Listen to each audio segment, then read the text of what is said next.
আমি যখন ভাবির রুমে গেলাম, যখন আমি প্রস্তুত হচ্ছিলাম তখন কাজের মেয়ে দেখে ফেলে। ওর বয়স বেশি না, 14-15 হবে। তারপর কাজের মেয়ে বলল, আমি সাহেব বাড়িতে আসলে সব বলে দিব। আমি বললাম, তুই কি চাস তোকে সব দিব, তারপরও তুই আমাদের গোপন কথা বলবি না? কাজের মেয়ে তখন বলল, আমি চাই আমার সাথে এক রাত। বাকিটা গল্পতেই শোনাচ্ছি।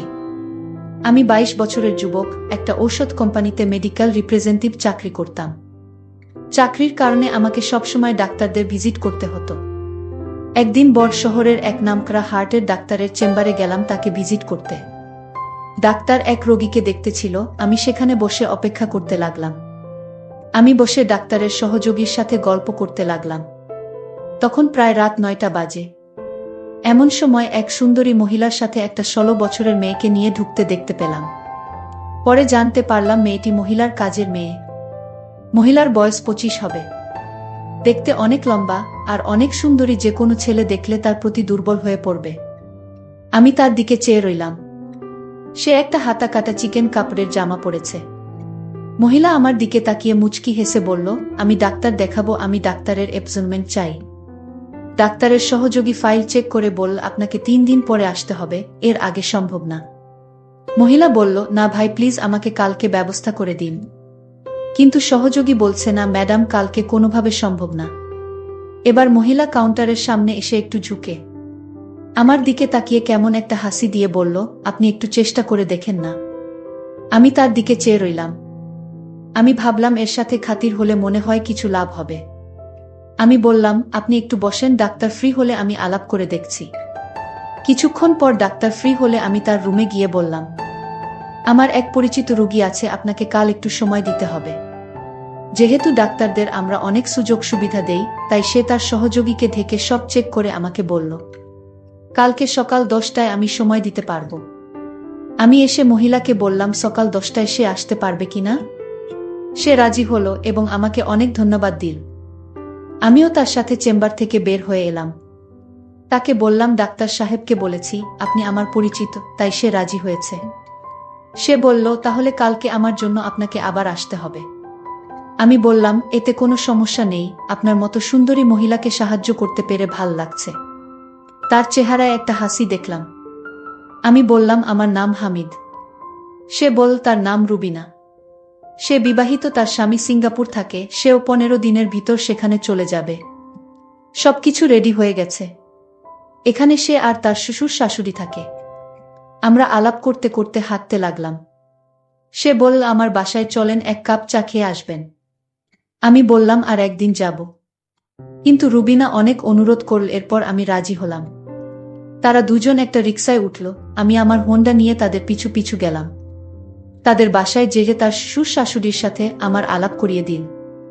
তারা আমাকে অনেক ধন্যবাদ দিল তাদের বুকে সাহায্য করার জন্য। এরপর আমাকে চা দিল। আমি চা খেয়ে বিদায় নেওয়ার জন্য রেডি হলাম। তখন রুবিনা বলল, হামিদ, যদি কিছু মনে না করেন একটা অনুরোধ করব। আমি বললাম, আমাকে আপনি না বলে তুমি করে বলবেন। আমি বয়সে আপনার ছোট হব, আর আপনি কিছু মনে না করলে আপনাকে ভাবি বলে থাকতে পারি। রুবিনা রাজি হল।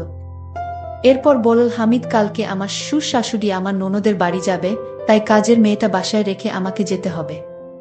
তোমার যদি কোনো অসুবিধা না হয় তবে আমাকে সকালে এসে ডাক্তারের কাছে নিয়ে যাবে। আমি মনে মনে অনেক খুশি হলাম। আমি বললাম, ঠিক আছে, আমি সকাল 10টার সময় চলে আসব। এরপর বিদায় নিয়ে চলে আসলাম। আমি খুশি মনে বাসায় ফিরে আসলাম। আসলে এখানে এত স্মার্ট মেয়েরা থাকতে পারে আমার কল্পনা ছিল না। আমি সবসময় তা ফলো করে বেড়াই। আমি বাসায় এসে খাওয়া দাওয়া করে রুবিনা ভাবির কথা ভেবে শান্ত হলাম। আর কালকে সকালের জন্য অধীর আগ্রহে অপেক্ষা করতে লাগলাম। পরের দিন সকাল 8টায় ঘুম থেকে উঠে আমি রেডি হয়ে রুবিনা ভাবির বাসায় চলে গেলাম। গিয়ে দেখলাম রুবিনা ভাবি রেডি, আর তার শ্বশুর শাশুড়ি রেডি হচ্ছে মেয়ের বাড়ি যাওয়ার জন্য। আমি আমার হোন্ডার পিছে রুবিনা ভাবিকে নিয়ে চললাম। তারপর বাসার সামনে হাজির হলাম। আমি একটু লজ্জা পেলাম, জানি না রুবিনা ভাবি কি ভাবছে আমার সম্পর্কে। আমার কেন জানি মনে হল রুবিনা ভাবি ইচ্ছাকৃতভাবে আমার মোটরসাইকেলে উঠছে। এভাবে চলতে চলতে প্রায় আধা ঘন্টা লেগেছিল। ডাক্তার সাহেব তখনও আসে নাই, তাই ভাবি ওয়েটিং রুমে বসে অপেক্ষা করতে লাগল। আমিও ভাবির সাথে একটু দূরে বসে গল্প করতে লাগলাম। আমি বারবার ভাবির দিকে তাকাচ্ছিলাম। ভাবি ব্যাপারটা বুঝে মুচকি মুচকি হাসতে লাগল। কিছুক্ষণ পর ডাক্তার সাহেব এসে ভাবিকে দেখল। ডাক্তারের কাজ শেষ হলে আমি আবার ভাবিকে হোন্ডায় চড়িয়ে বাসায় নিয়ে গেলাম। বাসার কাছাকাছি আসতেই রুবিনা ভাবি আমার হোন্ডা থেকে নেমে পড়ল। বাসায় এসে দেখলাম তার শ্বশুর শাশুড়ি চলে গেছে। কাজের মেয়ে একা বাসায়। ভাবি আমাকে বসতে বলে কাজের মেয়েকে নিয়ে ভিতরে গেল। একটু পর ভাবি বলল, আমার ল্যাপটপ কালকে রাতে হঠাৎ হ্যাং হয়ে আছে। তুমি কি দেখবে, কি সমস্যা? আমি বললাম, ঠিক আছে ভাবি, কোথায় নিয়ে আসেন? রুবিনা ভাবি বলল, আমার বেডরুমে আছে, তুমি আস। আমাকে বেডরুমে নিয়ে তার ল্যাপটপ দিয়ে বলল, তুমি দেখ, আমি একটু কাজ করে আসছি। কাজের মেয়েকে বলল আমাকে চা দিতে। আমি ল্যাপটপ নিয়ে স্ক্যান করে ভাইরাস মুক্ত করে দিলাম। তারপর রিস্টার্ট করে দেখলাম ঠিকমতো কাজ করছে। আমি তখনও ল্যাপটপ নিয়ে ঘাটাঘাটি করছি। প্রায় 10 মিনিট পর রুবিনা ভাবি আসল। আমি তার দিকে তাকিয়ে অবাক হয়ে গেলাম। তারপর রুবিনা ভাবি আসলো। আমি হাঁ করে তাকে দেখতে লাগলাম। ভাবি বলল, এমন করে কি দেখছো? সে বলল, আমি তোমার মাঝে এমন কিছু দেখছি যা আমি আগে কখনো দেখিনি। ভাবি আমার অবস্থা বুঝে হাসতে লাগল। একটু পর কাজের মেয়ে আমাদের চা দিয়ে গেল। আমরা চা খেতে খেতে গল্প করলাম। রুবিনা ভাবি অনবরত হাসতে লাগল। আমি ল্যাপটপ ঠিক করে ভাবিকে দেখানোর জন্য একটা মুভি চালু করলাম। আর সাথে সাথে একটা বাজে ছবি চালু হলো। আমি কি করব বুঝতে না পেরে ভাবির দিকে তাকালাম। রুবিনা ভাবি হাসতে লাগল। হাসতে হাসতে বলল, দেখ হামিদ, আমি প্রায় 1 বছর হলো একা একা থাকি। আমারও তো কিছু পেতে ইচ্ছে করে।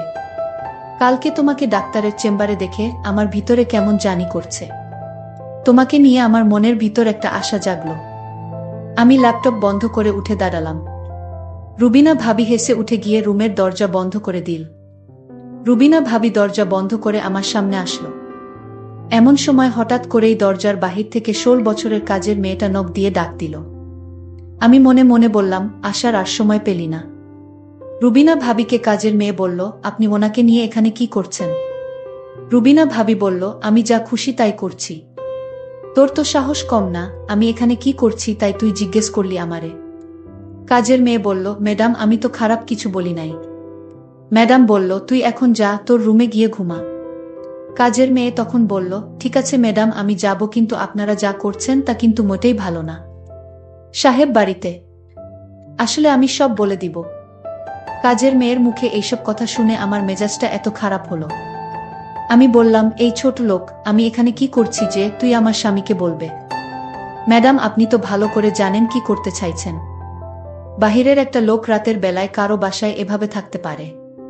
আমি বললাম, তুই কাল থেকে এই বাসায় আসবি না।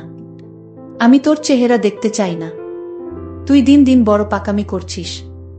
ঠিক আছে ম্যাডাম, আপনার মতো খারাপ ম্যাডামের বাসায় কাজ করার ইচ্ছাও আমার নাই। তবে ম্যাডাম, আপনি মনে রাখেন আজকের দিনের কথা। আজকে আপনি কি করতে চাইছিলেন তা কিন্তু আমি ভুলব না, আর বলেও দিব। আমি কাজের মেয়েকে বললাম, এইগুলো আমার স্বামী কখনো বিশ্বাস করবে না। কাজের মেয়েটি তখন বলল, বিশ্বাস কিভাবে করাতে হয় তা আমার জানা আছে। কাজের মেয়েটি তখন বলল, আমার মোবাইলে সব রেকর্ড করা আছে। একটা অচেনা ছেলে আপনার রুমের ভিতর কি করে সেটা আজ বাচ্চা ছেলেও বুঝবে। কাজের মেয়েটা এত পাকা পাকা কথা জানে আমি জানতাম না। আর তাছাড়া তার মাথায় প্রচণ্ড বুদ্ধি আছে। আমি এখন কি করবা বুঝতেছি না। তখন হামিদ বলল, ঝগড়া করে কোনো সমাধান হবে না, আরও মানসম্মান যাবে, আর তাই আমি এর সমাধান করছি। ভাবি, আপনি কোনো কথা বলবেন না? আমি কাজের মেয়েটিকে জিজ্ঞেস করলাম, আচ্ছা তুমি কি চাও এর বিনিময়ে? কাজের মেয়েটি বলল, আমি কিছু চাই না, আমার টাকা পয়সার কোনো লোভ নেই। আচ্ছা তাহলে কি করলে তোমার মুখটা বন্ধ রাখবে, আমাদের কথা কাউকে বলবে না? কাজের মেয়েটি বলল, একটা জিনিস আছে, যদি দেন তাহলে আমি কাউকে বলবো না। আমি বললাম, এই তো কাজের মেয়েটি অনেক লক্ষ্মী আছে, ঠিক আছে বলো তোমার কি জিনিস চাই। কাজের মেয়েটি তখন বলল, আপনি ভাবির সাথে যা করতে চেয়েছিলেন আমিও তা চাই। কাজের মেয়ের মুখে এমন কথা শুনে আমার কলিজাটা কেঁপে উঠল। আরে বলে কি? আমি তখন কাজের মেয়েটিকে প্রশ্ন করলাম, এর আগে কি তুমি এরকম হয়েছে তোমার সাথে? কাজের মেয়েটি বলল, না হয়নি, আমি আজ চাই। আমি কাজের মেয়েটিকে বুঝিয়ে বললাম, দেখো তুমি এখনো বাচ্চা মেয়ে। আচ্ছা তুমি নিজেই বলো এখন কি তোমাকে বিয়ে দেওয়া ঠিক হবে? কাজের মেয়েটি বলল, আমার পাশের বাড়ির বান্ধবী, সে আমার থেকে 3 বছরের ছোট, তার যদি বিয়ে হতে পারে তাহলে আমার হতে পারে না। আমি কাজের মেয়ের প্রত্যেকটা কথা শুনে অনেক অদ্ভুত লাগছে। আমি তখন কাজের মেয়েটিকে দমক দিয়ে বললাম, তুমি যে এসব বলছো তোমার কি ভয় করছে না? ভয় করবে কেন, আজকাল তো এসব বিষয় পানিভাত। আরে বলে কি, আচ্ছা ঠিক আছে, আমি যদি তোমার কথা রক্ষা না করি তাহলে তুমি সব বলে দিবে তাই তো? যদি আপনি আমার কথা না রাখেন তাহলে আমি অবশ্যই বলে দিব। এতে আপনারও সমস্যা হবে আর ম্যাডামেরও সমস্যা হবে। আমি তখন কাজের মেয়ের সাথে কথা বলে পারছিলাম না, আর তাই তার প্রস্তাবে আমি রাজি হলাম। রুবিনা ভাবি বলল, আপনি কি বলছেন এসব? ও কি পারবে আপনার সাথে? আপনি কি পাগল হয়ে গেছেন নাকি? আমি বললাম, দেখো, ওর মুখ চাপা দিয়ে কথা ডেকে রাখার জন্য এছাড়া আর আমাদের উপায় নাই। সে পারুক আর না পারুক সেটা তার বিষয়, আমি চেষ্টা করে তো দেখতে পারি। রুবিনা, ঠিক আছে, আপনি যা ভালো মনে করেন তাই করেন, পরে সমস্যা হলে আপনি বুঝবেন। সেই চিন্তা তোমার করতে হবে না, আমি সব সামলে নিব। আমি তখন কাজের মেয়েটিকে বললাম, কোথায় যেতে হবে বলো? কাজের মেয়েটি বলল, এই বাসায় আরও একটি রুম আছে, যে রুমে আমি রাতে একা থাকি সেই রুমে। কোথায় সেই রুম? কাজের মেয়েটি বলল, আসুন আমার সাথে। আমি কাজের মেয়ের পিছু পিছু গেলাম। তারপর সে একটা ছোট্ট রুমে থাকে, সেই রুমে আমাকে নিয়ে গেল। আর রুবিনা ভাবি বলল, আপনি যান, চিন্তা কইরেন না, আমি আছি বারান্দায়। আমি রুবিনা ভাবিকে বললাম, ঠিক আছে, আপনি বারান্দায় থাকেন। তারপর কাজের মেয়ের রুমে ঢুকলাম। কাজের মেয়ে বলল, আপনি অনেক সুন্দর দেখতে। আমি বললাম, তাই? কাজের মেয়েটি তখন দরজাটা লক করে দিল। আমি হামিদকে বললাম, দেখুন, আমি দরজাটা নক করে ঠিক করিনি। সে বলল, উত্তম কাজ করেছ। কাজের মেয়েটি তখন বলল, আপনার সাথে হওয়ার আগে আপনি আমার হাতের তৈরি করা চা খাবেন না? সে বলল, চা খেলে মোট ভালো থাকে, তুমি চা বানালে আমি অনেক খুশি, আর চাটা খেয়ে নিলে ভালোই হবে। আমি হামিদের জন্য চা বানালাম। আমি হামিদকে চা হাতে তুলে দিলাম। হামিদ বলল, তুমি চা খাবে না? আমি বললাম, আমি চা খাই না। আপনি খান, আমার চায়ের প্রশংসা সবাই করে, আপনিও করবেন আশা করি। তারপর আমি চা খেতে শুরু করলাম, আর কাজের মেয়েটি আমার দিকে অন্যরকম দৃষ্টিতে তাকিয়ে রয়েছে। আমি চা খেতেই আমার বুকের ভিতরটা মনে হচ্ছিল পুড়ে যাচ্ছে। আমি ভাবছি হয়তো গরম চা এমনি হতে পারে। কাজের মেয়েটির হাতে আরও একটি চা দেখতে পেলাম, আর সেই চা ম্যাডামকে দিয়ে আসলো। কাজের মেয়েটি যখন চা নিয়ে ঘর থেকে বাহির হলো তখন আমি বুকের জ্বালা পুরায় ছটফট করতেছিলাম। ম্যাডামের কাছে চা নিয়ে যেতেই বলল, হয়েছে তোর কাজ? আমি বললাম, না ম্যাডাম, এখনো শুরু করিনি। আমি বললাম, দে চা, দিয়ে তাড়াতাড়ি যা। এইদিকে ম্যাডাম চা খেতে শুরু করলো। আমি আমার রুমে গিয়ে দেখি হামিদ চা খেয়ে মরে পড়ে আছে।